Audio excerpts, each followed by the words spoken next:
everyone, it's me again, Melody Reyes of Melody Cars. Ayan. So, may iba-vlog ako sa inyong apat na maangas na sasakyan ngayon. So, yung iba kasi nasa QC showroom namin. Ayan. So, papakita ko muna sa inyo ito. Ayan. So, may pick up tayo mga naghahanap ng RAV4 dito ngayon. Ayan. So, ayan, dalawang Terra natin, saka Tucson na diesel din nasa dulo.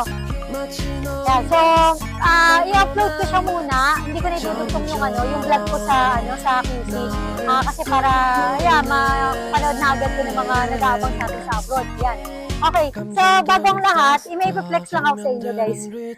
Yung nakabili sa amin, nito lang, bago ako mag-vlog ngayon. Ayan. I-flex ko lang si Sir Victor. Ayan, na nasa US ngayon. Ayan, so, ano siya, para din siyang si Sir Ding. Nasa US pero binila niya ng van, yung